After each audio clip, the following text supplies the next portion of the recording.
ഇവിടെ കൂടുതൽ പണം ഉണ്ടാക്കണമെന്ന് ആഗ്രഹം ഉണ്ടായില്ല. അതിപ്പോ എല്ലാവർക്കും ഉണ്ടാവുമല്ലോ അല്ലെ? കൂടുതൽ പണം ഉണ്ടാക്കണമെന്ന് ആഗ്രഹം ഇല്ലാത്തവരാരും ഉണ്ടാവില്ല. ആ കൂടുതൽ പണം ഉണ്ടാക്കണമെന്ന് ആഗ്രഹിച്ചിട്ട് അതിനുള്ള ഒരു ഓപ്പർച്യൂണിറ്റി ഇതുവരെ കിട്ടാത്ത ആൾക്കാർ, അതിന് അവസരം കിട്ടിയിട്ടില്ല. പണം ഉണ്ടാക്കുന്ന ആഗ്രഹമുണ്ട്. പണ്ട് ചെറുപ്പകാലത്തൊക്കെ അങ്ങനെ ആഗ്രഹമൊക്കെ ഉണ്ടായിരുന്നു. സ്കൂളിൽ പഠിക്കുമ്പോൾ കോളേജിൽ പഠിക്കുമ്പോഴൊക്കെ അങ്ങനത്തെ ആഗ്രഹങ്ങളൊക്കെ ഉണ്ടായിരുന്നു. പക്ഷെ വലുതായിട്ട് മനസ്സിലായി അങ്ങനെ നടക്കുന്ന കേസല്ല. നമുക്ക് ഇത്രയൊക്കെ പറ്റുള്ളൂ എന്ന രീതിയിൽ നമ്മളൊന്ന് റിയാലിറ്റിയുമായിട്ട് പൊരുത്തപ്പെട്ടു പോകുന്ന ആൾക്കാർ. അപ്പൊ ഇവിടെ നിങ്ങൾ ഇങ്ങോട്ട് ഇൻവൈറ്റ് ചെയ്തിട്ടുള്ള വ്യക്തികൾ നിങ്ങൾ ഇങ്ങോട്ട് ഇൻവൈറ്റ് ചെയ്തിട്ടുള്ള എന്തിനാന്ന് വെച്ച് കഴിഞ്ഞാൽ നിങ്ങളുടെ കയ്യിലുള്ള ആ ചെറിയ പണമായിക്കോട്ടെ വലിയ പണമായിക്കോട്ടെ പണം ഇല്ലാത്തവരായിക്കോട്ടെ നിങ്ങളെ കൂടുതൽ പണം ഉള്ളവരാക്കുക, അല്ലെങ്കിൽ ഒരു കോടീശ്വരി ആക്കുക, അല്ലെങ്കിൽ അതിന് പറ്റിയ ഒരു ഓപ്പർച്യൂണിറ്റി നിങ്ങൾക്ക് ചൂണ്ടിക്കാണിച്ചു തരിക എന്നുള്ളത് മാത്രമേ ഒരു ഉദ്ദേശമുള്ളൂ. നിങ്ങൾ അതിനൊന്നും മേടിച്ചിരുന്നില്ല, പൈസ ഒന്നും വാങ്ങിയിട്ടില്ല. ഇവിടെ വരുന്നതിന് മുമ്പ് അങ്ങനത്തെ ഏർപ്പാടൊന്നുമില്ല. അതുകൊണ്ട് ചോദിച്ചതല്ല. ആരും ഒരു പൈസ പോലും ഇവിടെ വാങ്ങുന്നൊന്നുമില്ല. നമുക്ക് ഇന്നോട് ഒരുമിച്ച് കൂടുന്നു, രാവിലെ ഒരു ചായ കുടിക്കുന്നു, ഉച്ചയ്ക്ക് ഒരു ലഞ്ച് കഴിക്കുന്നു, വൈകിട്ട് വീണ്ടും ഒരു ചായ കുടിച്ചപ്പോൾ എല്ലാവരും ടാറ്റ ബൈ ബൈ പിരിയുന്നു. ഇതിന് ഇൻ ബിറ്റ്വീൻ ഈ ഒരു സമയത്തിനുള്ളിൽ നമ്മൾ കുറച്ച് കാര്യങ്ങളൂടെ പറയും. നിങ്ങളുടെ കയ്യിലുള്ള പൈസ നിങ്ങൾക്ക് ഇൻവെസ്റ്റ് ചെയ്യാവുന്ന രീതിയിലുള്ള കുറച്ച് കാര്യങ്ങൾ. അപ്പൊ നമ്മുടെ നാട്ടിൽ ഈ കോടീശ്വരന്മാരായിട്ടുള്ള ആൾക്കാർ ഉണ്ടോ എന്ന് ചോദിച്ചു കഴിഞ്ഞാൽ ഇത്തിരി സമ്പന്നരായിട്ടുള്ള ധനികരായിട്ടുള്ള ആൾക്കാരൊക്കെ ഉണ്ടാവും അല്ലെ? നിങ്ങൾ ഏതൊരു പരിസരത്ത്, നിങ്ങളുടെ വീടിന്റെ ഏത് പരിസരത്ത് നോക്കിയാലും കുറച്ച് വലിയ വീടുണ്ടാവും, കുറച്ച് വില കൂടിയ കാറുള്ള ആൾക്കാരുണ്ടാവും, കുറച്ചധികം സ്ഥലമുള്ള ആൾക്കാരുണ്ടാവും, കുറച്ചധികം ബാങ്ക് ബാലൻസ് ഉള്ള ആൾക്കാരുണ്ടാവും, കുറച്ച് പേരൊക്കെ ഉണ്ടാവും. എന്ന് വെച്ച് കഴിഞ്ഞാൽ ആ കുറച്ച് ആളുകൾ സംഭവിക്കുന്നത് എന്താണെന്ന് വെച്ച് കഴിഞ്ഞാൽ അവർ നമ്മൾ പറയും ഗെറ്റ് റിച്ച് സ്ലോ എന്ന് പറയും. വളരെ സാവധാനത്തിൽ 40 വർഷം കൊണ്ടൊക്കെ പണക്കാരായിട്ടുള്ള ആൾക്കാർ. എന്ന് വെച്ച് കഴിഞ്ഞാൽ നമ്മുടെ നാട്ടിൽ എല്ലായിടത്തും കാണുന്നതാണ് ഗവൺമെന്റ് എംപ്ലോയീസ് ഉണ്ടാവും. ഗവൺമെന്റ് എംപ്ലോയീസ് തുടക്കത്തിൽ ചെറിയൊരു ശമ്പളത്തിലൊക്കെ ജോലിയൊക്കെ ആരംഭിച്ച് പതുക്കെ ഗ്രോ ചെയ്ത്, അല്ലെങ്കിൽ NRIs ആയിട്ടുള്ള ആൾക്കാരൊക്കെ കുറെ വർഷങ്ങൾ കഴിയുമ്പോൾ അവരൊരു 30-35 വർഷം റിട്ടയർമെന്റ് ആവുന്ന സമയത്ത് ജോലിയിൽ റിട്ടയർ ചെയ്ത് അവർക്ക് ഒരു EF-ഉം PF-ഉം അങ്ങനെ എന്തൊക്കെ ഉണ്ട് അതെല്ലാം ഗ്രാറ്റുവിറ്റി എല്ലാം കൂടെ കൂട്ടി ഒരു ലംസം എമൗണ്ട് കിട്ടും. അത് കൂടാതെ അവർ കിട്ടുന്ന ശമ്പളത്തിന് പിടിച്ചവരെ ചിട്ടിയൊക്കെ ചേർന്നു അങ്ങനെയൊക്കെ ആയിട്ടൊക്കെ കുറച്ച് സ്ഥലം വാങ്ങി ചേർന്നു എല്ലാം കൂടെ കൂട്ടിയാൽ ചിലപ്പോൾ ഒരു 5-10 കോടി രൂപ ഉണ്ടാക്കിയിട്ടുണ്ടാവും. ഒരു 35-40-30 കൊല്ലം കൊണ്ടൊക്കെ. അപ്പൊ അങ്ങനെയുള്ള ആളുകൾ നമ്മൾ പറയും ഗെറ്റ് റിച്ച് സ്ലോ. ശരിയല്ലേ? ഈ 30-40 കൊല്ലം കൊണ്ടൊക്കെ പണക്കാർ ഫാസ്റ്റ് ആയിട്ടുള്ള കാര്യമൊന്നുമില്ല, സ്ലോ ആണ്. ഇപ്പൊ ഗെറ്റ് റിച്ച് സ്ലോ എന്ന് പറയുന്ന ഒരു കാറ്റഗറി ആൾക്കാരാണ് നമ്മുടെ നാട്ടിലുള്ള ഒരു കാറ്റഗറി പണക്കാർ. പിന്നൊരു കാറ്റഗറി ആൾക്കാരുണ്ട് ഗെറ്റ് റിച്ച് സ്മാർട്ട് എന്ന് വെച്ച് കഴിഞ്ഞാൽ കുറച്ചുകൂടെ സ്പീഡായിട്ട് ഒരു 20-25 കൊല്ലം കൊണ്ടൊക്കെ, അല്ലെങ്കിൽ 15-20 കൊല്ലം കൊണ്ടൊക്കെ പണക്കാരാണ് ആൾക്കാരുണ്ട്. ചെറിയ ബിസിനസ്സുകളൊക്കെ ചെയ്യുന്ന, ചെറിയ സൂപ്പർ മാർക്കറ്റ്, ചെറിയ തുണിക്കട, അല്ലെങ്കിൽ ചെറിയ എന്താ പറയാ പലചരക്ക് കട, അല്ലെങ്കിൽ ചെറിയൊരു ജ്വല്ലറി, അങ്ങനെ ചെറിയ ബിസിനസ്സുകളൊക്കെ ചെയ്ത് അത്യാവശ്യം പൈസ ഉണ്ടാക്കുന്ന ആളുകൾ നമ്മുടെ നാട്ടിലുണ്ട്. അവരെ നമ്മൾ പറയുന്ന പേരാണ് ഗെറ്റ് റിച്ച് സ്മാർട്ട്. കുറച്ച് സ്മാർട്ടായിട്ട് ജോലിക്കാരെക്കാളും കുറച്ചുകൂടെ സ്പീഡിൽ പൈസ ഉണ്ടാക്കുന്നവരാണ്. പിന്നൊരു കൂട്ടം ആൾക്കാരുണ്ട് ഗെറ്റ് റിച്ച് ഫാസ്റ്റ്, കുറച്ച് വലിയ ബിസിനസ് ചെയ്യുന്ന ആൾക്കാർ. ഇപ്പോ റിയൽ എസ്റ്റേറ്റ് ഡീലുകളും, അല്ലെങ്കിൽ സ്വർണ്ണ കച്ചവടവും, അല്ലെങ്കിൽ വലിയ ജ്വല്ലറി, വലിയ തുണിക്കട, അങ്ങനെയൊക്കെയുള്ള വലിയ വലിയ ബിസിനസ്സുകളൊക്കെ ചെയ്ത് എളുപ്പത്തിൽ ഒരു 10-15 കൊല്ലം കൊണ്ടൊക്കെ പണക്കാരാകുന്ന ആൾക്കാർ നമ്മുടെ നാട്ടിലുണ്ടാവും. ശരിയല്ലേ? ഇപ്പൊ നിങ്ങൾ ചുറ്റുമുള്ള ആളുകൾ നിങ്ങൾക്ക് മനസ്സിൽ കണ്ടാൽ മതി. ഞാൻ ഈ പറഞ്ഞ എല്ലാ കാറ്റഗറി ആളുകളും നിങ്ങൾക്ക് 1-2 പേരെ നിങ്ങൾക്ക് നിങ്ങളുടെ മൈൻഡിൽ കാണാൻ പറ്റും. അപ്പോ get rich slow, get rich smart, get rich fast. ഇനി ഒരു കാറ്റഗറി ആൾക്കാരുണ്ട് ഗെറ്റ് റിച്ച് സൂപ്പർ ഫാസ്റ്റ്. എന്ന് വെച്ച് കഴിഞ്ഞാൽ 2 to 5 years, 2 മുതൽ 5 വർഷം കൊണ്ട് പണക്കാരാകുന്ന ആൾക്കാരുണ്ട്. 2 മുതൽ 5 വർഷം കൊണ്ട് കോടികൾ ആസ്തി ഉണ്ടാക്കുന്ന ആൾക്കാർ, കോടികൾ വരുമാനം ഉണ്ടാക്കുന്ന ആൾക്കാരുണ്ട്. അങ്ങനെയുള്ള ആളുകൾ പറയുന്നവരാണ് ഗെറ്റ് റിച്ച് സൂപ്പർ ഫാസ്റ്റ്. ഇന്ന് നിങ്ങളെ കൊണ്ട് ക്ഷണിച്ചിട്ടുള്ളത് ഇത്തരത്തിലുള്ള ഒരു ഗെറ്റ് റിച്ച് സൂപ്പർ ഫാസ്റ്റ് എന്ന് പറയുന്ന ഒരു കോൺസെപ്റ്റ് പരിചയപ്പെടുത്താറുണ്ട്. എന്ന് പറഞ്ഞു കഴിഞ്ഞാൽ ഇവിടെ നേരത്തെ പറഞ്ഞ ബിസിനസ് എല്ലാം ഏതെങ്കിലും ബിസിനസ്സിലൂടെയോ അങ്ങനെ എന്തെങ്കിലും ഒരു ഓപ്പർച്യൂണിറ്റിയിലൂടെ ആയിരിക്കും ആദ്യത്തെ 3 കാറ്റഗറി ആൾക്കാർ പണം ഉണ്ടാക്കുന്നുണ്ടെങ്കിൽ ഈ 4ാമത്തെ കാറ്റഗറിക്ക് ഗെറ്റ് റിച്ച് സൂപ്പർ ഫാസ്റ്റ് എന്ന് പറയുന്ന കാറ്റഗറിയുള്ള ആളുകളുടെ പ്രത്യേകത അത് എന്തെങ്കിലും പുതിയൊരു ആശയം ചെയ്യുന്ന ആളുകൾക്കാണ് അത്തരത്തിലുള്ള 2 മുതൽ 5 വർഷം കൊണ്ടൊക്കെ പണക്കാരാവാൻ പറ്റുക. ഗെറ്റ് റിച്ച് സൂപ്പർ ഫാസ്റ്റ് ആവാൻ പറ്റും. എന്ന് വെച്ച് കഴിഞ്ഞാൽ ഒരു 2 മുതൽ 5 വർഷം കൊണ്ട് പണക്കാരാവണമെന്നുണ്ടെങ്കിൽ നമ്മൾ ഡീല് ചെയ്യുന്ന ബിസിനസ് എന്താണോ, അല്ലെങ്കിൽ മാർക്കറ്റ് ചെയ്യുന്ന പ്രൊഡക്റ്റ് എന്താണോ, പ്രൊജക്ട് എന്താണോ, അതൊരു ഇന്നോവേഷൻ ഉണ്ടാവും. ഒരു ഇന്നോവേറ്റീവ് ആയിട്ടുള്ള ഒരു പ്രൊജക്ട് ആയിരിക്കും. അതിന് കോമ്പറ്റീറ്റർ ഉണ്ടാവാൻ പാടില്ല. ഫീൽഡിൽ കോമ്പറ്റീറ്റർ ഉണ്ടാകും. കോമ്പറ്റീറ്റർ ഉണ്ടായിരുന്ന കുഴപ്പം, കോമ്പറ്റീറ്റർ ഉണ്ടായി കഴിഞ്ഞാൽ അതിന്റെ പ്രൈസ് നിശ്ചയിക്കാൻ കുറച്ച് ബുദ്ധിമുട്ടായിരിക്കും. ശരിയല്ലേ? ഇപ്പൊ ഇത് നമ്മുടെ നാട്ടിൽ കോമ്പറ്റീഷൻ ഇല്ലാത്തൊരു ബിസിനസ് പറയാൻ പറ്റുമോ? എന്തെങ്കിലും സ്വർണം മേടിക്കണമെങ്കിൽ ഏത് ജ്വല്ലറിയിലാ പോവാ? സ്വർണം മേടിക്കണമെങ്കിൽ ഏത് ജ്വല്ലറിൽ പോകും? ഒരു ജ്വല്ലറിന്റെ പേരോ ഇഷ്ടപ്പെട്ട ജ്വല്ലറി? ലക്ഷ്മി. അറ്റ്ലസ് കൂട്ടിപ്പോയി.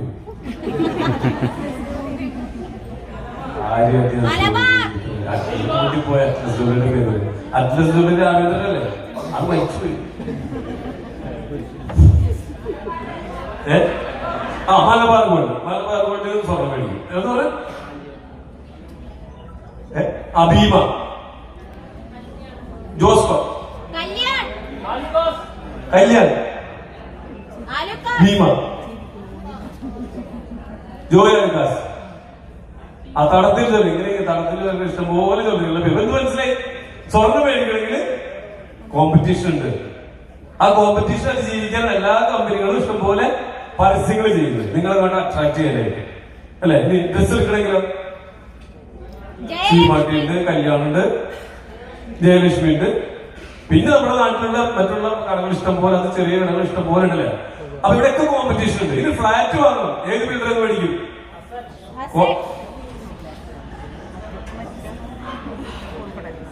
കുഴപ്പമില്ല, കോൺഫിഡൻസ്. ഒരാളുടെ അഡ്രസ് ഒരാൾ കോൺഫിഡൻസ്. നിങ്ങൾ ഈ ഡിസാസ്റ്റർ ഉള്ള കാലത്തുണ്ട്. അറ്റ്ലസ് ജ്വല്ലറി ആർക്കെങ്കിലും മരിച്ചു വരും, കോൺഫിഡന്റ് റോഹി മരിച്ചു വരും. പോട്ടെ, സ്മരണ ആയിരിക്കട്ടെ അല്ലെ? സ്മരണ മരിച്ചു വരും. ഓക്കെ. അസറ്റോസ്, സ്കൈലൈൻ, SFS, ആലുക്കാസ്, പൊറോക്കര, വീഗാലാൻഡ്, അങ്ങനെ ഇഷ്ടംപോലെ ബിൽഡേഴ്സ് ഉണ്ട് അല്ലെ? അപ്പൊ ഏത് മേഖലയിൽ പോയാലും സ്വർണം വാങ്ങാനായാലും ഡ്രസ് വാങ്ങാനായാലും ഫ്ലാറ്റ് വാങ്ങാനായാലും വില്ല വാങ്ങാനായാലും ഇത് ഷോപ്പിംഗ് മോളിൽ പോകണമെന്നുണ്ടെങ്കിലോ ഏത് മോളിൽ പോകും? ലുലു മോളിൽ പോകണോ, ഒബ്രോൺ മോളിൽ പോകണോ, അബാദ് മോളിൽ പോകണോ, ഫോറം മോളിൽ പോകണോ? അല്ലെ? അങ്ങനെ മാളുകളുടെ ഒരു ഘോഷയാത്ര തന്നെ അവിടെയുണ്ട്. ഇതൊരു സിനിമ ആണെങ്കിലോ മമ്മൂട്ടിയുടെ സിനിമ ആണോ, മോഹൻലാലിന്റെ സിനിമ ആണോ, പൃഥ്വിരാജിന്റെ സിനിമ ആണോ? അവിടെ കോമ്പറ്റീഷൻ ഉണ്ട്. കോമ്പറ്റീഷൻ ഇല്ലാതെ എന്തെങ്കിലും ഉണ്ടോ നാട്ടില്? ഒരു സ്കൂളിൽ കുട്ടീനെ പഠിപ്പിക്കാൻ പോണേ, ഏത് സ്കൂളിൽ കുട്ടീനെ ചേർത്തു? രാജഗിരി, ചോയ്സ്, ഭാരത് മാത, അവിടെ കോമ്പറ്റീഷൻ ഉണ്ട്. എവിടെ കോമ്പറ്റീഷൻ ഇല്ലാത്ത എവിടെ കോമ്പറ്റീഷൻ ഉണ്ട് അല്ലെ?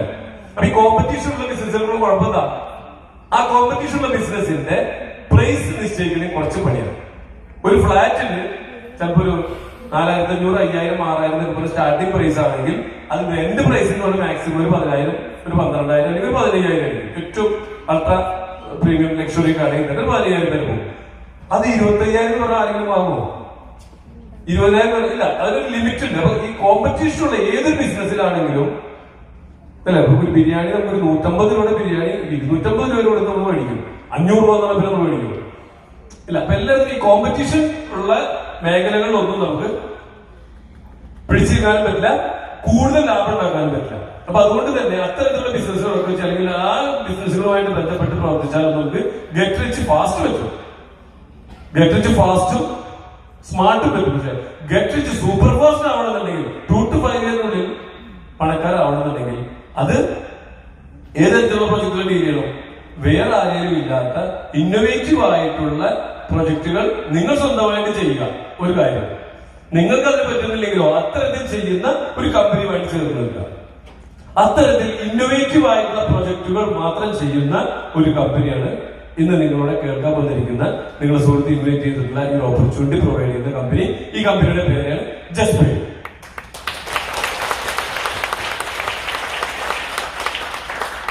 അപ്പൊ ഇന്നോവേറ്റീവ് എന്ന് പറയുമ്പോൾ നമുക്കത് അതിലൊരു ഇന്നോവേഷൻ ഉണ്ടാവണം, ഫീൽഡിൽ കോമ്പറ്റീറ്റർ ഉണ്ടാവരുത്. കോമ്പറ്റീറ്റർ ഇല്ലെങ്കിലേ നമുക്കതിന് നമ്മൾക്ക് നിശ്ചയിക്കുന്ന വില നിശ്ചയിക്കാൻ പറ്റുള്ളൂ. അതിന്റെ ക്വാളിറ്റി ആണെങ്കിൽ എല്ലാ കാര്യങ്ങളും നമ്മൾക്ക് തന്നെ തീരുമാനിക്കണമെന്നുണ്ടെങ്കിൽ അതിനൊരു വേറൊരു അപരൻ അല്ലെങ്കിൽ കോമ്പറ്റീറ്റർ ഉണ്ടാവാൻ പാടില്ല. അപ്പൊ നമ്മൾ ചെയ്യുന്നത് പ്രധാനമായിട്ട് ഏകദേശം 10 പ്രോജക്റ്റുകളാണ് കമ്പനിക്കുള്ളത്. നിലവിൽ അറൗണ്ട് 10 പ്രോജക്റ്റുകളുണ്ട്. ഈ 10 പ്രോജക്റ്റുകളിൽ എനിക്ക് തോന്നുന്ന ഒരു 7 ഇന്നോവേറ്റീവ് ആയിട്ടുള്ള പ്രൊജക്ടുകളാണ്. ഈ 7 പ്രൊജക്ടുകളിൽ ഒരു 3 കുറിച്ച് ഞാനൊന്ന് പറയാം. എല്ലാം ഞാൻ പറയുന്നില്ല, അതിനുള്ള സമയം നമുക്കില്ല. എന്താണെന്നറിയോ, ഇപ്പോ ഞാനിവിടെ കമ്പനിയുടെ ചെയർമാൻ എന്നുള്ള രീതിയിൽ നിങ്ങളൊന്ന് ജസ്റ്റ് പരിചയപ്പെടാൻ വേണ്ടി വന്നത്. അപ്പൊ വന്ന കൂട്ടത്തിൽ ഇതൊന്നും ഇൻട്രൊഡ്യൂസ് ചെയ്ത് പോകാൻ തീരുമാനിച്ചു വന്നിട്ടുള്ളത്. എനിക്ക് ആകെ തന്നിട്ടുള്ള സമയം 1 മണിക്കൂറാണ്. അപ്പൊ നിങ്ങൾക്ക് ഇനി ബാക്കി കാര്യങ്ങൾ നിങ്ങൾക്കൂടെ ചെയ്യാനുള്ള കാര്യങ്ങൾ എന്താണെന്നും നിങ്ങൾക്ക് ഇതിലൂടെ ഇൻകം ജനറേറ്റ് ചെയ്യുന്ന ബാക്കിയുള്ള കാര്യങ്ങളൊക്കെ പറഞ്ഞു തരാൻ പോകുന്നത് ബ്രദറാണ്, MD നിഷാദ പോകും. ആള് വരും. ഒരു കാര്യം അഡ്വാൻസ് ആയിട്ട് പറയാം, ഇനി വരാൻ പോകുന്നത് ചേട്ടനാണ്. കണ്ടു കഴിഞ്ഞാൽ ഇതിനകത്ത് തോന്നുന്നുണ്ട് അഡ്വാൻസ് ആയിട്ടുള്ളത്. അത് തെറ്റിദ്ധരിക്കരുത്. ആള് ജ്യേഷ്ഠൻ, ഞാൻ അനിയല്ല, തെറ്റിക്കരുതാര്. കുറച്ച് മുമ്പ് ചേട്ടനല്ലേ ചോദിച്ചേക്കരുത്. അപ്പൊ ഞാനാണ് അനിയൻ, പുള്ളിയാണ് ജ്യേഷ്ഠൻ. ജ്യേഷ്ഠൻ കുറച്ച് മുമ്പ് വരും, ബ്രദർ MD നിഷാദ പോകും. ഓക്കെ, അപ്പൊ ഞാനിപ്പോ ഈ ഒരു കാര്യം, ഈ 3 പ്രൊജക്ടുകൾ എന്താണെന്ന് മാത്രം പറയുന്നുള്ളൂ. ഈ 3 പ്രൊജക്ടുകൾ, ഒന്നാമത്തെ പ്രൊജക്ട് നമ്മളെല്ലാവരും വളരെ ഭയത്തോടുകൂടെ, അല്ലെങ്കിൽ പേടിയോടുകൂടെ, അല്ലെങ്കിൽ സംശയത്തോടുകൂടെ, അല്ലെങ്കിൽ ഒരു ഇല്ലീഗൽ ആണെന്നൊക്കെ തെറ്റിദ്ധരിച്ചിരുന്ന ഒരു ബിസിനസ്സാണ്. നമുക്ക് വീരപ്പനെ കുറിച്ച് കേട്ടില്ല. വീരപ്പൻ ആരാ? കൊള്ളക്കാരൻ അല്ലെ? വീരപ്പൻ കൊള്ളക്കാരൻ. എന്ത് കൊള്ളാം? ചന്ദനം കൊള്ളക്കാരനാണ് വീരപ്പൻ. അപ്പൊ ഈ വീരപ്പന്റെ പേരിൽ ബ്രാൻഡ് ചെയ്തിട്ടുള്ള ഒരു മരമാണ് ചന്ദനം. ഈ ചന്ദനമാണ് നമ്മളിവിടെ ആദ്യമായിട്ട് പറയാൻ പോകുന്ന പ്രൊജക്റ്റിലെ നായകൻ എന്ന് പറയുന്നത് ചന്ദനമാണ്, സാൻഡൽവുഡ്. അപ്പൊ ഇത് വീരപ്പൻ ചെയ്തിരുന്നപ്പോ ഇതൊരു ഇല്ലീഗൽ ബിസിനസ് ആയിരുന്നു.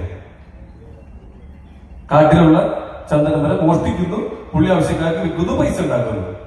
അതൊരു ഇല്ലീഗൽ ബിസിനസ് ആയിരുന്നു. അത് മാത്രമല്ല, ഈ ചന്ദനം മറ്റുള്ളവരെ മോഷ്ടിക്കൽ മാത്രമല്ല, സർക്കാരിന്റെ അനുമതി ഇല്ലാതെ ഇത് വിൽപ്പന നടത്താനുള്ള അവകാശം, അധികാരമൊന്നും പബ്ലിക്കിനില്ല. ഇന്നുമില്ല, പണ്ടുമില്ല. അപ്പൊ ഇതിന്റെ നിയമങ്ങൾ കുറച്ച് കടുത്തതായിരുന്നു. കുറച്ച് വർഷങ്ങൾക്ക് മുമ്പ് വരെ ചന്ദനം എന്ന് പറയുന്നത് സാധാരണക്കാരായിട്ടുള്ള ആളുകൾക്ക് നടാനോ വളർത്താനോ പരിചരിക്കാനോ അത് മുറിക്കാനോ വിൽപ്പന നടത്താനോ ഉപയോഗിക്കാനോ ഒന്നുള്ള അധികാര അവകാശം ഒന്നും ഉണ്ടായിരുന്നില്ല കുറച്ച് വർഷങ്ങൾക്ക് മുമ്പ് വരെ.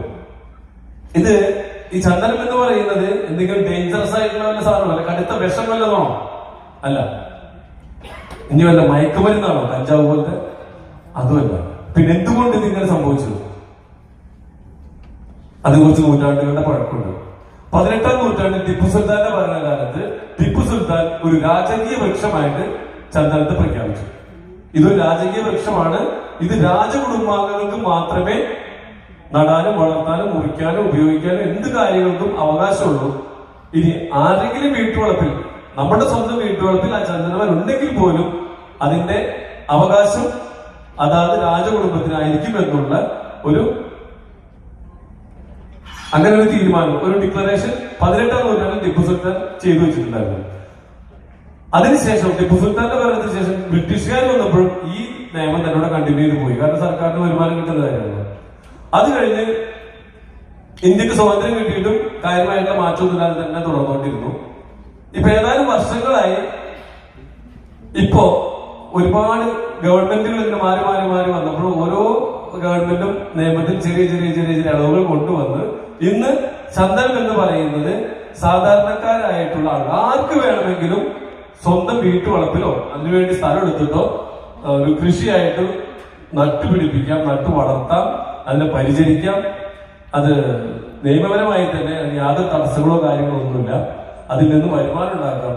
ആ രീതിയിലേക്കുള്ള കൃഷിയായിട്ട് ഇതിനെ ഡെവലപ്പ് ചെയ്തു.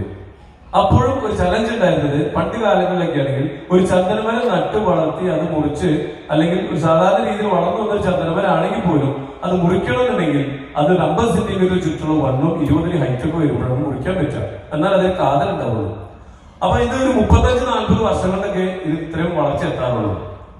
അപ്പൊ സെൻട്രൽ ഗവൺമെന്റ് ഇതിനെക്കുറിച്ച് കൂടുതൽ പഠനങ്ങൾ നടത്തിയപ്പോ ചന്ദനം എന്ന് പറയുന്ന ഈ ഒരു മരത്തിന്റെ ഒരു ഡിമാൻഡ് മനസ്സിലാക്കിയപ്പോ ലോകത്ത് വേൾഡ് വൈഡ് ഒരു 6000 ടണ്ണിന്റെ റിക്വയർമെന്റ് ഉള്ള ഒരു കമ്മോഡിറ്റിയാണ് ചന്ദനം എന്ന് പറയുന്നത്. ഇപ്പൊ ലോകത്ത് മുഴുവൻ നോക്കുകയാണെങ്കിൽ 6000 ടൺ ആവശ്യമുണ്ട്. പക്ഷെ ഒരു 1000 ടണ്ണിന് താഴെ മാത്രമേ പ്രൊഡക്ഷൻ ഉള്ളൂ. ഇനി ഇന്ത്യയിൽ നോക്കുകയാണെങ്കിൽ 2000 ടണ്ണിന്റെ റിക്വയർമെന്റ് നമുക്ക് ഒരു വർഷത്തിലുണ്ട്. പക്ഷെ 100 ടണ്ണിന് താഴെ മാത്രമേ ഇതിന്റെ പ്രൊഡക്ഷൻ ഉള്ളൂ. ഇപ്പൊ കേന്ദ്ര ഗവൺമെന്റ് ഈ ഒരു ഡിമാൻഡ്, ചന്ദനത്തിന്റെ ഡിമാൻഡ് മനസ്സിലാക്കി ഇത് ഇന്ത്യയിൽ തന്നെ ലോകത്തിലെ ഏറ്റവും നല്ല ചന്ദനം എന്നറിയപ്പെടുന്ന വൈറ്റ് സാൻഡൽ അല്ലെങ്കിൽ സാൻഡലം ആൽബം എന്നറിയപ്പെടുന്ന വൈറ്റ് സാൻഡൽ ഇന്ത്യയുടെ സ്വന്തമാണ്.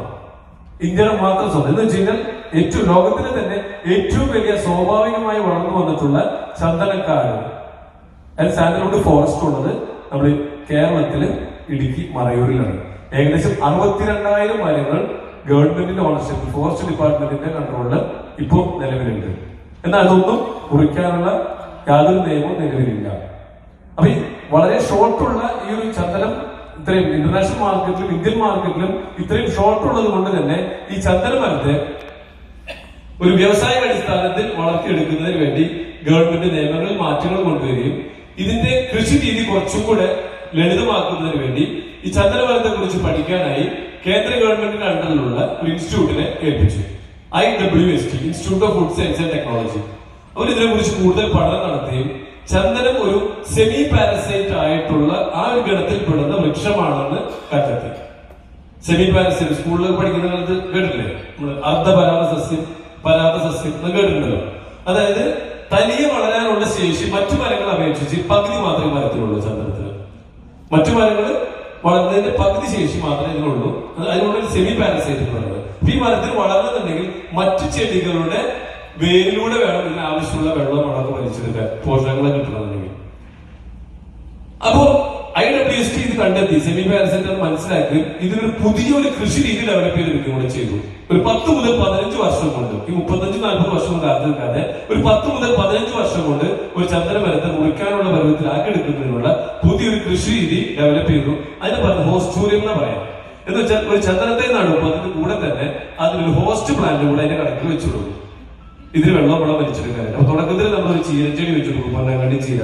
കുറച്ച് വളർന്നു കഴിയുമ്പോൾ അതിനൊരു തൊമരപ്പയർ, ഒരു കുറ്റി പയർ ചെടി വെച്ചു കൊടുക്കും.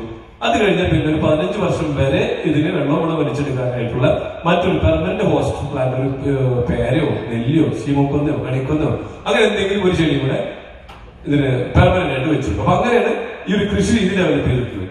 ഈ രീതിയിൽ ചെയ്താൽ ഇന്ന് നമുക്ക് ഇത് പറയുമ്പോ, പണ്ടൊക്കെ നമ്മുടെ വീട്ടില് ഒരു തെങ്ങ് കായ്ക്കണമെങ്കിൽ എത്ര വർഷം വേണം? 8, 10, 12 വർഷം വേണം പണ്ടൊക്കെ, അല്ലെ? ഇപ്പോഴാണെങ്കിലോ 2-3 വർഷം കൊണ്ട് നമുക്ക് കായ്ക്കുന്ന തെങ്ങുകളുണ്ട്. ഇനി മാവാണെങ്കിലോ സെയിം തന്നെയല്ലേ, 5, 6, 7 വർഷം കഴിഞ്ഞാൽ കായ്ക്കുള്ളൂ. ഇപ്പൊ നമുക്ക് കവറിൽ തന്നെ പൂത്ത് മാങ്ങ ഉണ്ടായിട്ടുള്ള കവർ കൊണ്ട് വീട്ടിൽ വെക്കാം. ചക്ക അങ്ങനെ അല്ലെ, മാങ്ങയുടെ കവറിൽ തന്നെ ചക്ക ഉണ്ടാവും, അതുകൊണ്ട് നട്ടാൽ മതി. അപ്പൊ ആ രീതിയിലേക്കുള്ള ഇന്നോവേഷൻസ്, ആ ടെക്നോളജികളൊക്കെ വന്നിട്ട് ഇവിടെ സംഭവിച്ചിട്ടുണ്ട്. ഇത് തന്നെയാണ് ചന്ദനത്തിന്റെ കാര്യത്തിലുണ്ടായിട്ടുള്ളത്. 10 മുതൽ 15 വർഷം കൊണ്ട് നമുക്ക് ഹാർവെസ്റ്റ് ചെയ്യാവുന്ന രീതിയിലേക്ക് ചന്ദനത്തിനെ വളർത്തിയെടുക്കാവുന്ന രീതിയിലുള്ള കൃഷി രീതി ഡെവലപ്പ് ചെയ്യും. പിന്നീട് സർക്കാർ അതിനെ ജനകീയമാക്കുന്നതിന് വേണ്ടി ഒരുപാട് പുതിയ സ്കീമുകളും അതിന് വേണ്ട പ്രോത്സാഹനങ്ങളൊക്കെ സർക്കാരിന്റെ ഭാഗത്ത് ഇപ്പോൾ തന്നുകൊണ്ടിരിക്കുകയാണ്. തുടക്കത്തിൽ നമുക്ക് ചന്ദനമരം മുറിക്കാനുള്ള അവകാശം പോലും ഉണ്ടായിരുന്നില്ല, വളർത്താനൊന്നും ഉണ്ടായിരുന്നില്ല. ഇപ്പൊ നിലവിൽ നമുക്ക് എല്ലാ അധികാരവും അവകാശവും സർക്കാർ നമുക്ക് തന്നിട്ടുണ്ട്. വിൽപ്പന നടത്തുന്ന ആ ഒരു നിയമം ഒഴിച്ച് ബാക്കിയല്ല. ഇപ്പൊ നമ്മുടെ വീട്ടുവളപ്പിൽ ഒരു ചന്ദനമരം ഉണ്ടെങ്കിൽ അത് മുറിച്ചിടുന്നത് വരെയുള്ള കാര്യങ്ങൾ നമുക്ക് ചെയ്യാം. പക്ഷെ അത് വിൽപ്പന നടത്തണമെങ്കിൽ നമ്മുടെ ഫോറസ്റ്റ് ഡിപ്പാർട്ട്മെന്റുമായിട്ട് ബന്ധപ്പെട്ട് റവന്യൂ ഡിപ്പാർട്ട്മെന്റും ഫോറസ്റ്റ് ഡിപ്പാർട്ട്മെന്റും വന്ന് ആ മുറിച്ചിടുന്ന ചന്ദനം അവർ കൊണ്ടുപോയി ലേലം ചെയ്ത് ആ സ്ഥലത്തിന്റെ ഉടമസ്ഥൻ ആരാണോ ആ ആളുടെ അക്കൗണ്ടിലേക്ക് പൈസ ട്രാൻസ്ഫർ ചെയ്ത് തരും. ഓക്കെ, അപ്പൊ അവിടെ വരെ നിയമങ്ങൾ എത്തിയിട്ടുണ്ട്. അപ്പൊ ഇതാണ് ചന്ദനം. പിന്നെ ചന്ദനം പേടിക്കേണ്ട കാര്യമോ? ചന്ദനം ഒരു ലീഗലായിട്ടുള്ള കൃഷിയാണ്. ചന്ദനം ഒരു മയക്കുമരുന്നോ അപകടകാരിയായിട്ടുള്ള ഒരു മരമൊന്നുമല്ല. ടിപ്പു സുൽത്താൻ അങ്ങനെ ഒരു നിയമം ഉണ്ടാക്കി വെച്ചു. ഇന്ന് വർഷങ്ങൾ എടുത്ത നിയമങ്ങളിൽ ഒരുപാട് മാറ്റങ്ങൾ വന്ന് എല്ലാവർക്കും കൃഷി ചെയ്യാവുന്ന രീതിയിൽ മാറിക്കഴിഞ്ഞു. അപ്പൊ ഇതാണ് ചന്ദന കൃഷി. ഇപ്പൊ നമ്മളിവിടെ ചെയ്യുന്നത് എങ്ങനെയാന്ന് വെച്ച് കഴിഞ്ഞാൽ, ഈ ചന്ദനത്തിന് പ്രത്യേകത ഉള്ളത്, ഇത് സാധാരണ എവിടെ നട്ടാലും ചന്ദനം വളരും. എറണാകുളത്ത് നട്ടാലും പാലക്കാട് നട്ടാലും കോഴിക്കോട് നട്ടാലും തിരുവനന്തപുരത്ത് നട്ടാലും ചന്ദനം വളരും. പക്ഷെ ഇതിന് ഏറ്റവും നല്ല ഫസ്റ്റ് ക്വാളിറ്റി കാതൽ കിട്ടിയാൽ മാത്രമേ ഇതിന് വില കിട്ടുള്ളൂ. ആ അതിന് ഫസ്റ്റ് ക്വാളിറ്റി കാതലിന് മാത്രമേ ഡിമാൻഡ് ഉള്ളൂ. ഫസ്റ്റ് ക്വാളിറ്റി കാതൽ എന്ന് പറഞ്ഞു കഴിഞ്ഞാൽ ഏറ്റവും കൂടുതൽ ഓയിൽ കണ്ടന്റ് ഉള്ള കാതൽ. ഈ ഫസ്റ്റ് ക്വാളിറ്റി ഏറ്റവും കൂടുതൽ ഓയിൽ കണ്ടന്റ് ഉള്ള കാതൽ കിട്ടണമെന്നുണ്ടെങ്കിൽ അതിന്റെ പേരാണ് വിലായൻ ബുദ്ധ. പൃഥ്വിരാജിന്റെ ഒരു സിനിമ കണ്ടിട്ടുണ്ടായിരുന്നു കുറച്ചാൾ മുമ്പ്, അതാണ് വിലായൻ ബുദ്ധ. ഈ ഫസ്റ്റ് ക്വാളിറ്റി കാതൽ കിട്ടണമെന്നുണ്ടെങ്കിൽ ഇതിന് പ്രത്യേക കാലാവസ്ഥയിൽ വളർന്നാൽ മാത്രമേ ഇത് ഉണ്ടാവുള്ളൂ. അതായത് സമുദ്രനിരപ്പിൽ നിന്നും സീ ലെവലിൽ നിന്നും 700 മീറ്റർ ഉയരത്തിൽ ഹൈ റേഞ്ച് ഏരിയകളിൽ, അതായത് വയനാട്, ഇടുക്കി അങ്ങനെയുള്ള സ്ഥലങ്ങളിലുള്ള വളരുന്ന ഒരു സമുദ്രനിരപ്പിൽ നിന്ന് 700 മീറ്ററിൽ കൂടുതൽ ഉയരത്തിൽ സ്ഥിതി ചെയ്യുന്ന സ്ഥലങ്ങളിൽ ഉള്ള കാലാവസ്ഥയിൽ വളരുന്ന ചന്ദനങ്ങളിൽ മാത്രമാണ് ഇത്തരത്തിലുള്ള ഫസ്റ്റ് ക്വാളിറ്റി കാതൽ കിട്ടുള്ളൂ. ആ കാതലിനാണ് ഏറ്റവും കൂടുതൽ ഡിമാൻഡ് ഉള്ളതും വില കിട്ടുന്നത്. അപ്പൊ അതുകൊണ്ട് തന്നെ നമ്മുടെ എല്ലാ പ്രോജക്റ്റുകളും ഇപ്പൊ ചെയ്യുന്നത്, നമ്മൾ ഈ സാൻഡൽവുഡ് പ്ലാന്റേഷൻ ചെയ്യുന്നത് വയനാട്ടിലാണ്. കറക്റ്റ് പറ്റിയ കാലാവസ്ഥയാണ്, ഏറ്റവും നല്ല മണ്ണാണ്, ബ്ലാക്ക് സോയിലാണ്, എന്ന് വെച്ച് കഴിഞ്ഞാൽ ചന്ദന കൃഷിക്ക് എനിക്ക് തോന്നുന്നത് ലോകത്തിലെ തന്നെ ഏറ്റവും അനുയോജ്യമായിട്ടുള്ള കാലാവസ്ഥയും മണ്ണും ഉള്ള ഒരു സ്ഥലമാണ് വയനാട്. ഈ വയനാട്ടിൽ തന്നെ ഒരുപാട് സ്ഥലങ്ങള് റിസ്ക് കൂടിയ ഏരിയകളുണ്ട്, റിസ്ക് കുറഞ്ഞ ഏരിയകളുണ്ട്, റിസ്ക് തീരെ ഇല്ലാത്ത ഏരിയകളുണ്ട്. അതായത് red zone, orange zone, green zone. അപ്പൊ നമ്മൾ എടുക്കുന്ന സ്ഥലങ്ങളെല്ലാം തന്നെ കമ്പനി ഡെവലപ്പ് ചെയ്തുകൊണ്ടിരിക്കുന്ന എല്ലാ സ്ഥലങ്ങളും നല്ല ഗ്രീൻ സോണിൽ പെട്ട സ്ഥലങ്ങളാണ്. അതായത് കഴിഞ്ഞ 50 വർഷമായിട്ട് യാതൊരു ഡിസാസ്റ്ററും റിപ്പോർട്ട് ചെയ്തിട്ടില്ലാത്ത, ഇനി വരാൻ പോകുന്ന 50 വർഷത്തേക്കും പ്രത്യേകിച്ച് ഡിസാസ്റ്റേഴ്സ് ഒന്നും എക്സ്പെക്ട് ചെയ്യാത്ത സ്ഥലങ്ങളാണ് ഗ്രീൻ സോണുകൾ. അത്തരത്തിലുള്ള ഗ്രീൻ സോണിലുള്ള സ്ഥലങ്ങളാണ് നമ്മൾ ഡെവലപ്പ് ചെയ്തുകൊണ്ടിരിക്കുന്നത്. അപ്പോൾ 1400 ഏക്കർ സ്ഥലം 2030 ഡെവലപ്പ് ചെയ്ത് സാധാരണക്കാരായിട്ടുള്ള ആളുകൾക്ക് 5 സെന്റ് വീതമുള്ള പ്ലോട്ടുകളാക്കി തിരിച്ച് ഓരോ പ്ലോട്ടിലും 20 ചന്ദന തൈകൾ നട്ട് വാങ്ങുന്ന ആളുടെ പേരിൽ ആധാരം രജിസ്ട്രേഷൻ ചെയ്ത് കൊടുത്ത് അതിന് ഒറിജിനൽ ആധാരം ഡോക്യുമെന്റ്സും അവർക്ക് തന്നെ കൊടുത്ത് 15 വർഷം വരെ, അതായത് മുറിക്കേണ്ട സമയം വരെ ഇതിന്റെ എല്ലാ പരിചരണവും, വെള്ളം കൊടുക്കലും, വളം കൊടുക്കലും, മരുന്നടിക്കലും, സെക്യൂരിറ്റിയും, ഏറ്റവും പ്രധാന സെക്യൂരിറ്റി ഉണ്ട്, കള്ളന്മാർ കൊണ്ടുപോകേണ്ട നോക്കുന്നത്, ഇതെല്ലാം ചെയ്ത് മുറിക്കേണ്ട സമയം വരെ, മുറിച്ച് പൈസ കിട്ടുന്ന സമയം വരെ ഇതിനെ പ്രൊട്ടക്ട് ചെയ്യുന്നതിനുള്ള എഗ്രിമെന്റ് ഉൾപ്പെടെയാണ് ഇത് നമ്മൾ ഒരു റിയൽ എസ്റ്റേറ്റ് മോഡലിൽ ഇത് ചെയ്തുകൊണ്ടിരിക്കുന്നത്. ഇതൊരു ഒരു സൊസൈറ്റി ആക്കി രൂപീകരിച്ചുകൊണ്ട് ഈ പ്ലോട്ട് വാങ്ങുന്ന ഓരോ 5 സെന്റ് പ്ലോട്ട് വാങ്ങുന്ന ഓരോ വ്യക്തികളെയും ആ ഒരു സൊസൈറ്റിയുടെ മെമ്പേഴ്സ് ആക്കിക്കൊണ്ടാണ് നമ്മൾ ഈ project real estate model develop ചെയ്തുകൊണ്ടിരിക്കുന്നത്. Sandalwood group farmers welfare association എന്നുള്ള പേരിൽ ഒരു സൊസൈറ്റി രൂപീകരിച്ച് ആ സൊസൈറ്റിയിലെ മെമ്പേഴ്സ് ആയിരിക്കും ഓരോ 5 സെന്റ് ചന്ദനത്തോട്ടത്തിന്റെ ഉടമസ്ഥ. ചുരുക്കി പറഞ്ഞാൽ ഇത്ര പറയാം. ബാക്കി ഡീറ്റെയിൽസ് നിങ്ങളെ കൊണ്ട് ക്ഷണിച്ച ആൾക്കാർ പറഞ്ഞിട്ടുണ്ടോ? ഓക്കെ, അല്ലെങ്കിൽ നമുക്ക് ഈ സെഷൻ കഴിഞ്ഞിട്ട് നമുക്ക് വേണമെങ്കിൽ സംസാരിക്കാം. ഈ രണ്ടാമത്തെ പ്രോജക്ട് ഒന്നും ക്ലിയർ ആയിട്ടുണ്ടല്ലോ? യെസ്. ഈ രണ്ടാമത്തെ പ്രോജക്ട് എന്ന് പറയുന്നത് ടൂറിസം പ്രോജക്റ്റാണ്. അതായത് ഈ 5 സെന്റ് വീതമുള്ള സ്ഥലത്ത് 20 ചന്ദന തൈകൾ നടുമ്പോൾ നമ്മൾ കമ്പനി എടുക്കുന്ന സ്ഥലങ്ങളിൽ ചില സ്ഥലങ്ങൾ ടൂറിസത്തിന് സ്കോപ്പുള്ള ഏരിയകളുണ്ട്.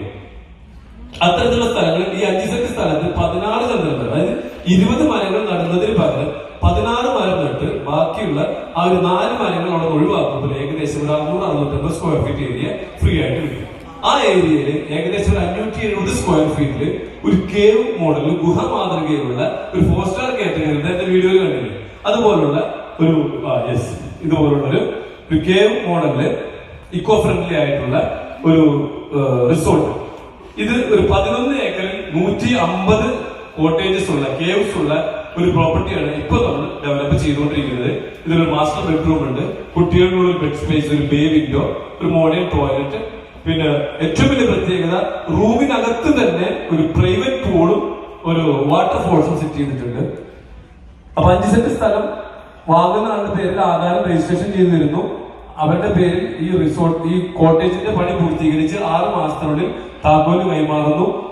അതൊരു 15 വർഷത്തെ ഒരു എഗ്രിമെന്റ് പ്രകാരം കമ്പനി തന്നെ ഇത് നടത്താനായിട്ട് നിങ്ങളെ ഇങ്ങോട്ട് തിരിച്ചു മേടിക്കും. ഇപ്പൊ നിങ്ങൾ ഈ പ്രോപ്പർട്ടി നമ്മളെ വാങ്ങി, അതായത് 5 സെന്റ് സ്ഥലം, ഈ ഒരു 570 സ്ക്വയർ ഫീറ്റ് കോട്ടേജും പ്ലസ് 16 ചന്ദനമരങ്ങൾ അടങ്ങുന്ന ഒരു പ്രോപ്പർട്ടി നിങ്ങളുടെ പേര് ആധാരം രജിസ്റ്റർ ചെയ്ത് ഒറിജിനൽ ഡോക്യുമെന്റ് നിങ്ങൾക്ക് തരുന്നു. അത് 15 വർഷത്തെ എഗ്രിമെന്റ് പ്രകാരം ഹോസ്പിറ്റാലിറ്റി കമ്പനി, നമ്മുടെ തന്നെ ഹോസ്പിറ്റാലിറ്റി കമ്പനി ഇത് മാനേജ് ചെയ്യുന്നതിനായിട്ട് നിങ്ങളെ കയ്യിൽ കൊണ്ടുവാങ്ങുന്നു. ഇത് കംപ്ലീറ്റ് മാനേജ് ചെയ്ത്, മാർക്കറ്റ് ചെയ്ത്, റൺ ചെയ്ത്, ഇതിന്റെ എല്ലാ മെയിന്റനൻസും എല്ലാ കാര്യങ്ങളും കമ്പനി തന്നെ ചെയ്ത് ഇതിൽ നിന്ന് കിട്ടുന്ന വരുമാനം ചെലവ് കഴിച്ച് 80% ഇത് പണം കൊടുത്തു വാങ്ങിയ ഇൻവെസ്റ്റർക്കും 20% ഇത് മാനേജ് ചെയ്ത് കമ്പനിക്കുള്ളതാണ്. എന്ന് പറഞ്ഞാൽ നമുക്കൊരു 3 ലക്ഷം രൂപയുടെ മാസം അവിടെ എല്ലാ ചെലവും കഴിച്ച് ബാക്കി കിട്ടുന്നതെന്നുണ്ടെങ്കിൽ 2.5 ലക്ഷം രൂപയോളം അതിന്റെ ഉടമസ്ഥനും ഏകദേശം 50,000 രൂപയോളം കമ്പനിക്കും കിട്ടും. അപ്പൊ ഇതിന്റെ അകത്ത് ഈ ഒരു പ്രോപ്പർട്ടിയിൽ 150ഓളം കോട്ടേജസ് ആണ് ഉള്ളത്. ഈ 150ഓളം കോട്ടേജസ് ഉണ്ടെങ്കിലും ഇതിൽ കോമൺ അമ്യൂണിറ്റീസ് എന്ന് പറയുന്നത് ഏകദേശം ഒരു 40 കോടി രൂപയ്ക്ക് മുകളിലുള്ള കോമൺ അമ്യൂണിറ്റീസ് ഇതിന്റെ അകത്തുണ്ട്. അതായത് ഈ റൂമിന്റെ അകത്തുള്ള പൂളിന് പുറമെ മറ്റ് auditorium, common swimming pool, mini zoo, ayurvedic wellness spa, convention centre, ഓഡിറ്റോറിയങ്ങൾ, kids play area, ayurvedic wellness spa, അങ്ങനെ തുടങ്ങിയിട്ടുള്ള ഒരു 40 കോടി രൂപയ്ക്ക് മുകളിലുള്ള ഇൻവെസ്റ്റ്മെന്റ് നടത്തി കമ്പനി ഇതിന്റെ അകത്ത് ഒരുപാട് കോമൺ അമ്യൂണിറ്റി സെറ്റ് ചെയ്തിട്ടുണ്ട്. അതായത് ഈ റിസോർട്ടിൽ, ഈ കോട്ടേജിൽ താമസിക്കാൻ വരുന്ന ആളുകൾക്കുള്ള എക്സ്ട്രാ ഫെസിലിറ്റികൾ കൊടുക്കുന്നതിനുള്ള കോമൺ അമ്യൂണിറ്റീസ്. ഇതിന് ഈ കോട്ടേജ് വാങ്ങുന്ന ആരും ഇൻവെസ്റ്റ് ചെയ്യണ്ട, പക്ഷെ ഇതെല്ലാം ഉപയോഗിക്കും. നിങ്ങൾ ഈ കോട്ടേജ് മാത്രം പർച്ചേസ് ചെയ്താൽ മതി. ഓക്കെ, അപ്പൊ 2 പ്രോജക്റ്റും ഏകദേശം മനസ്സിലായല്ലോ. അപ്പൊ ഈ ഒരു പ്രോജക്റ്റിന് പ്രത്യേകത കൂടെ ഉണ്ട്. 3 രീതിയിൽ ബെനിഫിറ്റ് കിട്ടും. 3 രീതിയിൽ ബെനിഫിറ്റ് കിട്ടുന്നു എന്ന് പറയുമ്പോൾ ഒന്നാമത്തെ ബെനിഫിറ്റ് ഇതിൽ നിന്ന് കിട്ടുന്ന ടൂറിസം ബെനിഫിറ്റ് ആണ്. ടൂറിസം ബെനിഫിറ്റ് എന്ന് പറഞ്ഞാൽ ഈ ഒരു കോട്ടേജ് നമ്മൾ റെന്റിന് കൊടുക്കുമ്പോൾ ഇതിൽ നിന്ന് കിട്ടുന്ന വാടക വരുമാനം, റെന്റൽ ഇൻകം ആണ് ഇതിലെ ടൂറിസം ബെനിഫിറ്റ്. എന്ന് വെച്ചാൽ നിങ്ങൾ ഇൻവെസ്റ്റ് ചെയ്യുന്ന എമൗണ്ട് ഒരു 3 മുതൽ 5 വർഷം കൊണ്ട് 100% നിങ്ങൾക്ക് തിരിച്ചു കിട്ടും. എത്ര രൂപയാണ് നിങ്ങൾ ഇൻവെസ്റ്റ് ചെയ്യുന്നത് ഈ ഒരു കോട്ടേജ് പർച്ചേസ് ചെയ്യാനായിട്ട് അല്ലെങ്കിൽ ഇതിനൊരു ഷെയറിലേക്കായിട്ട് ഇൻവെസ്റ്റ് ചെയ്യുന്നത്, അതൊരു 3 മുതൽ 5 വർഷം കൊണ്ട് നിങ്ങൾക്ക് 100% തിരിച്ചു കിട്ടുന്നു. പിന്നീട് അങ്ങോട്ട് ഇതിന്റെ കിട്ടുന്ന എല്ലാ വരുമാനവും, ഈ വാടക വരുമാനം എല്ലാം ആജീവനാന്ത കാലം നിങ്ങൾക്ക് തന്നെ ഉള്ളതാണ്. എന്ന് വെച്ചാൽ നിങ്ങളുടെ പേരിലെ ആധാരം, ഇപ്പോ ഇത് നിങ്ങൾ വാങ്ങുമ്പോൾ നിങ്ങളുടെ പേരിൽ ആധാരം രജിസ്റ്റർ ചെയ്യുന്നു, ഒപ്പം തന്നെ ഇതിന്റെ വരുമാനം നിങ്ങൾക്ക് എല്ലാ മാസവും തരുന്നു. അപ്പൊ ഇതില് വാടക വരുമാനം നിങ്ങൾക്കുള്ള ടൂറിസം ബെനിഫിറ്റ് ആണ്. രണ്ടാമത്തെ ബെനിഫിറ്റ് ഇതിൽ നിന്ന് കിട്ടുന്ന ഒരു അഗ്രികൾച്ചർ ബെനിഫിറ്റ് ആണ്. ഈ കോമ്പൗണ്ടിൽ 16 ചന്ദന മരങ്ങളുണ്ട്. 16 ചന്ദന മരങ്ങൾ എന്ന് പറയുമ്പോൾ ഒരു ചന്ദന മരത്തിന് ഏകദേശം ഒരു 10 മുതൽ 15 വർഷം കൊണ്ട് നമ്മൾ പ്രതീക്ഷിക്കുന്ന 25 ലക്ഷം രൂപ ഒരു മരത്തിന്. അപ്പൊ 16 മരം എന്ന് പറയുമ്പോൾ ഏകദേശം 4 കോടി രൂപയോളം നമുക്ക് ചന്ദന മരത്തിന് മാത്രം ഒരു അഗ്രികൾച്ചർ ബെനിഫിറ്റ് ആയിട്ട് നമുക്ക് ഇതിലൂടെ കിട്ടുന്നു. മൂന്നാമത്തെ ബെനിഫിറ്റ് ഇതിന്റെ റിയൽ എസ്റ്റേറ്റ് ബെനിഫിറ്റ് ആണ്. ഈ ഒരു പ്രോപ്പർട്ടി നിങ്ങൾ വാങ്ങി നിങ്ങളുടെ പേര് ആധാരം രജിസ്റ്റർ ചെയ്തു, നിങ്ങൾക്ക് ഇത് എപ്പോ വേണമെങ്കിലും ഇത് വിൽക്കാം, കൈമാറ്റം ചെയ്യാം. പകരം കൈമാറ്റം ചെയ്യുമ്പോൾ ഈ പ്രോപ്പർട്ടിയുടെ വാല്യൂ കഴിഞ്ഞ വെറും 10 മാസം കൊണ്ട് ഇതിനുണ്ടായിട്ടുള്ള വർദ്ധനവ് 120%. 10 മാസം കൊണ്ട് 10 മാസം മുമ്പ് വിറ്റിരുന്ന വിലയല്ല ഇന്ന് വിൽക്കുന്നത്. വെറും 45 ലക്ഷം രൂപക്കാണ് സ്റ്റാർട്ടിങ്ങിൽ കൊടുത്തിരുന്നുണ്ടെങ്കിൽ ഇന്നത് 1,10,00,000 രൂപക്കാണ് സെയിൽ ചെയ്തുകൊണ്ടിരിക്കുന്നത്. ഈ ഒരു ജൂൺ ആകുമ്പോഴേക്കും റേറ്റ് ഒരു 1.5 കോടി രൂപ. ഇനി ഇത് റൺ ചെയ്ത് തുടങ്ങിയ പണികളെല്ലാം പൂർത്തീകരിച്ച് ഫുൾ സ്വിംഗിലായി വർക്ക് ചെയ്ത് തുടങ്ങുമ്പോൾ ഇതിൽ നിന്ന് കിട്ടുന്ന വരുമാനം കൂടെ എവിഡൻസ് ആകുമ്പോൾ ഈ ഒരു പ്രോപ്പർട്ടിയുടെ വാല്യൂ പിന്നെ നിങ്ങൾക്ക് നിശ്ചയിക്കാം. ഞങ്ങളുടെ കയ്യിൽ ഞങ്ങൾ വിറ്റ് തീരുമല്ലോ. പിന്നെ ഇത് വാങ്ങുന്ന നിങ്ങൾക്ക് തീരുമാനിക്കാം ഇതിന്റെ വാല്യൂ. അതായത് ഒരു മാസം നമ്മൾ പ്രതീക്ഷിക്കുന്നത് എല്ലാ ചെലവും കഴിച്ചു ഏവറേജ് 2.5 ലക്ഷം രൂപ ഒരു ഇൻവെസ്റ്റർക്ക് കയ്യിൽ കിട്ടുന്നുള്ളതാണ് ഏകദേശം ഒരു കാൽക്കുലേഷൻ. ഒരു 2.5 ലക്ഷം രൂപ നമുക്ക് ഒരു മാസം വരുമാനം കിട്ടണമെന്നുണ്ടെങ്കിൽ ആ ഒരു പ്രോപ്പർട്ടി ഒരു ഔട്ട്സൈഡ് വാല്യുവേഷൻ നിങ്ങൾ നോക്കുകയാണെന്നുണ്ടെങ്കിൽ ഒരു കൊമേഴ്സ്യൽ പ്രോപ്പർട്ടിക്ക് 2.5 ലക്ഷം രൂപ മാസം വാടക കിട്ടുന്നുണ്ടെങ്കിൽ 7 മുതൽ 10 കോടി രൂപ വരെ വാല്യുവേഷൻ ഉള്ള ഒരു പ്രോപ്പർട്ടിക്ക് മാത്രമേ മാസം 2.5 ലക്ഷം രൂപ വാടക കിട്ടുള്ളൂ. ഇവിടെ നിങ്ങൾക്ക് വെറും 1,10,00,000 രൂപക്ക് ഇന്നത്തെ വിലയിൽ ഈ പറയുന്ന ഒരു 7-10 കോടി രൂപ ഇൻവെസ്റ്റ് ചെയ്താൽ കിട്ടുന്ന റിട്ടേൺ ഇവിടുന്ന് പ്രതീക്ഷിക്കാം. ചന്ദ്രവർത്തിനുള്ള വരുമാനം വേറെ, ലൈഫ് ടൈം ലൈഫ് ലോങ് വാടക വരുമാനം വേറെ. ഓക്കെ, ഇങ്ങനെ 3 രീതിയിലുള്ള ബെനിഫിറ്റുകൾ കിട്ടുന്ന. അപ്പൊ ഞാൻ നേരത്തെ പറഞ്ഞ കറക്റ്റ് അല്ലേ? ഈ പറഞ്ഞ 3 പ്രോജക്റ്റുകൾ നിങ്ങൾ എവിടെയെങ്കിലും കേട്ടിട്ടുണ്ടോ? ഇതിന് കോമ്പറ്റീഷൻ ഉണ്ടോ? എവിടെയെങ്കിലും പോയിട്ട് 5 സെന്റ് സ്ഥലത്ത് എനിക്ക് ഒരു കേവ് കോട്ടേജ് വേണം കിട്ടോ അന്വേഷിച്ചാൽ കോമ്പറ്റീഷൻ ഇല്ല. കോമ്പറ്റീഷൻ ഉണ്ടെങ്കിലല്ലേ നമ്മുടെ വിലയില് ഇതിൽ എന്തെങ്കിലും മാറ്റങ്ങൾ വരുത്തണമെന്ന് ചിന്തിക്കുന്നു. അപ്പൊ ഇതുകൊണ്ട് എന്താ ഇവിടുത്തെ ഒരു പ്രത്യേകത എന്ന് വെച്ച് കഴിഞ്ഞാൽ ഏതൊരു പ്രസ്ഥാനം വിജയിക്കണമെന്നുണ്ടെങ്കിൽ 3 ആളുകൾ സന്തോഷമായാൽ, ഹാപ്പി ആയാൽ, സാറ്റിസ്ഫൈഡ് ആയാൽ മാത്രമേ ആ പ്രൊജക്ടുകൾ നിലനിൽക്കാറുള്ളൂ, വിജയിക്കാറുള്ളൂ. 3 ആളുകൾ സാറ്റിസ്ഫൈഡ് ആവണം. ഒന്നാമത്തെ ആളുകൾ അത് വാങ്ങുന്ന ആളുകൾ, ഇതിൽ ഇൻവെസ്റ്റ് ചെയ്യുന്ന ആൾക്കാർ, അവർക്ക് നല്ല ലാഭം കിട്ടും. ഓക്കെ, അതോട് ഓൾറെഡി ഉണ്ട്. 3 മുതൽ 5 വർഷം കൊണ്ട് ഇൻവെസ്റ്റ് ചെയ്ത എമൗണ്ട് തിരിച്ചു കിട്ടുന്നു. പിന്നീട് ലൈഫിലോ ഇൻകം കിട്ടുന്നു, ചന്ദ്രമരത്തിന്റെ വരുമാനം മറ്റുള്ള കിട്ടുന്നു. രണ്ടാമത്തെ ഒരു കാറ്റഗറി ആൾക്കാർ ഇത് ഡീല് ചെയ്യുന്ന സെല്ലേഴ്സ് ഉണ്ട്, മീഡിയേറ്റേഴ്സ്. ഇത് വിൽക്കുന്ന ആൾക്കാർ, നിങ്ങൾക്കറിയാം സാധാരണ റിയൽ എസ്റ്റേറ്റിലൊക്കെ 1%-2% കമ്മീഷൻ കിട്ടും അല്ലെ? അല്ല, റിയൽ എസ്റ്റേറ്റ് ചെയ്യുന്ന കുറച്ച് ആൾക്കാർ കൂടെ ഉണ്ട്, എനിക്കറിയാം. അതായത് 1 കോടിയുള്ള ബിസിനസ് ചെയ്ത് കഴിഞ്ഞാൽ 1 ലക്ഷം 2 ലക്ഷം കിട്ടുള്ളൂ. ഇവിടെ അതിന്റെ ഒരു 3-4 മടങ്ങാണ് നമ്മളിവിടെ റിട്ടേൺ കൊടുക്കുന്നത്. അപ്പോൾ സെല്ലേഴ്സ്, മീഡിയേറ്റേഴ്സും ഹാപ്പിയാണ്. മൂന്നാമത്തെ ഒരു കാറ്റഗറി ആരായിരിക്കും ഹാപ്പി ആവട്ടെ, സാറ്റിസ്ഫൈഡ് ആവട്ടെ? കമ്പനി. ഇത് നടത്തുന്ന കമ്പനിക്ക് ലാഭം ഉണ്ടാവട്ടെ. വിൽക്കുന്നവർക്കും വാങ്ങുന്നവർക്കും ലാഭമുണ്ട്. ഇത് നടത്തുന്ന കമ്പനിക്ക് നഷ്ടമായാലോ? കമ്പനി നിലനിൽക്കില്ല. അപ്പൊ അതുകൊണ്ട് എന്താ, കമ്പനിക്ക് നല്ല ലാഭമുണ്ട്. അപ്പൊ കമ്പനിയും സെല്ലറും ബയ്യറും 3 പേരും വളരെ ഹാപ്പിയാണ്. അതെല്ലാവരും ഹാപ്പി ആയതുകൊണ്ടാണ് ഞങ്ങളും, കമ്പനി ഹാപ്പിയാണ്, സെല്ലേഴ്സ് ഹാപ്പി ആയതുകൊണ്ടാണ് ഇന്ന് ബയേഴ്സ് ആയിട്ടുള്ള നിങ്ങളെ ഇങ്ങോട്ട് ഇൻവൈറ്റ് ചെയ്ത് നമുക്ക് എല്ലാവർക്കും ഇന്ന് ഹോള് പോലെ നിറഞ്ഞു കവിയുന്ന രീതിയിലേക്ക് പോലും ഇവിടെ തിങ്ങി നടന്നിട്ടുള്ളത്. അപ്പൊ എല്ലാവരും ഹാപ്പി ആണെന്നൊരു പ്രൂഫും കൂടെ നമ്മളെ കാണുന്നത്. അപ്പൊ ഇതോടെ വന്നത് നിങ്ങളെല്ലാവരും നല്ലൊരു കൈകളുണ്ട്. അപ്പൊ എന്താണ് പ്രൊജക്ട് എന്നുള്ളത് ഞാൻ എന്റെ റോള് പറഞ്ഞു തീർത്തു. 1/2 മണിക്കൂറിന് വിചാരിച്ചിട്ട് സമയം കൂടുതലെടുത്തെന്ന് തോന്നുന്നുണ്ട്. എന്തായാലും ബാക്കിയുള്ള കാര്യങ്ങളിൽ ഒരു 1 അവർ സമയം, 1-1.5 മണിക്കൂർ സമയമാണ്. ഇനി നിങ്ങൾക്ക് ഇതിലൂടെ എങ്ങനെയൊക്കെയാണ് ബെനിഫിറ്റ് ഉണ്ടാക്കാൻ പറ്റാന്നുള്ളത് MD പറയാൻ പോണത്. ഞാൻ പറഞ്ഞു ബ്രദർ വരുന്നു പറഞ്ഞില്ലേ? ബ്രദർ എന്ന് പറയുമ്പോ ആരെങ്കിലും ജ്യേഷ്ഠൻ കണ്ടറിയണമെന്ന് തോന്നും, പക്ഷെ ജ്യേഷ്ഠനാണ്. ഓക്കെ, ഞാനാണ് ചെയ്യണം, അത്രയും ചിന്തിച്ചാൽ മതി. ഓക്കെ, അപ്പൊ അനിയൻ ബാവ ചേട്ടൻ ബാവ, ഞാനാണ് അനിയാണ്. അപ്പൊ ആരും തെറ്റിദ്ധരിക്കരുത്. അപ്പൊ ഏതാനും മിനിറ്റുകൾക്കുള്ളിൽ MD യോട് പറയും, നിങ്ങൾക്ക് ഓരോരുത്തർക്ക് ഇതിന് എങ്ങനെയൊക്കെയാണ് പണം ഉണ്ടാക്കുന്നത്, നിങ്ങൾക്കൊക്കെ എന്തൊക്കെയുള്ള കാര്യങ്ങൾ ചെയ്യാനുള്ളത്, അതിലൂടെ നിങ്ങൾക്ക് ഉണ്ടാകുന്ന ബെനിഫിറ്റ് എന്തൊക്കെയാണ്, ഏതൊക്കെ രീതിയിൽ നിങ്ങൾക്ക് ഇൻവെസ്റ്റ് ചെയ്യാം, ഏറ്റവും ചെറിയ രീതിയിലുള്ള ഇൻവെസ്റ്റ്മെന്റ് എന്താണ്, വലിയ രീതിയിലുള്ള ഇൻവെസ്റ്റ്മെന്റ് എന്താണ്, നിങ്ങൾക്ക് എന്തെങ്കിലും ഓഫറുകളുണ്ടോ, ഈ കാര്യങ്ങളെല്ലാം തന്നെ ഇപ്പോ ഏതാനും മിനിറ്റുകൾക്കുള്ളിൽ MD സംസാരിക്കുന്നുണ്ടാവും. അപ്പൊ ഇത്രയും നേരം ഞാൻ സംസാരിച്ചപ്പോൾ ഞാൻ ശ്രദ്ധിച്ചത്, സാധാരണ ഇങ്ങനെയുള്ള സെഷൻസിലൊക്കെ സംസാരിക്കുമ്പോൾ പൊതുവെ ഇടയിലെ കാര്യങ്ങൾ ഇങ്ങനെ ഉറക്കം തോന്നാറുണ്ട്. ഇന്ന് അങ്ങനെ നോക്കിയിട്ട് ആരും കണ്ടില്ല. അപ്പൊ എനിക്ക് തോന്നുന്നത് വല്ലാതെ ബോറടിച്ചിട്ടില്ല എന്ന് തോന്നുന്നില്ലേ? ഇല്ലല്ല, ആരും ഉറക്കം തോന്നുന്നു കണ്ടില്ല. അല്ലെങ്കിൽ ഇടയിൽ ആരെങ്കിലും ഞാൻ വിളിച്ചു ലഭിക്കാനും ഉറങ്ങില്ലേ എന്ന് പറഞ്ഞിട്ട് ഇന്ന് ആരും അങ്ങനെ കാണാനില്ല. അപ്പൊ എന്തായാലും വളരെ എന്താ പറയാ ഒരു എക്സൈറ്റ്മെന്റോട് കൂടെ തന്നെ, ആകാംക്ഷയോട് കൂടി തന്നെ ഞാനവിടെ സംസാരിക്കുന്നത് കേട്ടിരുന്നപ്പോ എനിക്കും നല്ലൊരു എക്സൈറ്റ്മെന്റ് ഉണ്ട്. സത്യം പറഞ്ഞത് ഇത്ര ആഗ്രഹമില്ല. നിങ്ങളൊക്കെ മുഖത്ത് നോക്കിയിട്ട് ഇനി 1-2 മണിക്കൂർ സംസാരിക്കണമെന്നൊക്കെ ആഗ്രഹമുണ്ട്. പക്ഷെ സമയമില്ലാത്തതുകൊണ്ട് തൽക്കാലത്തേക്ക് ഞാൻ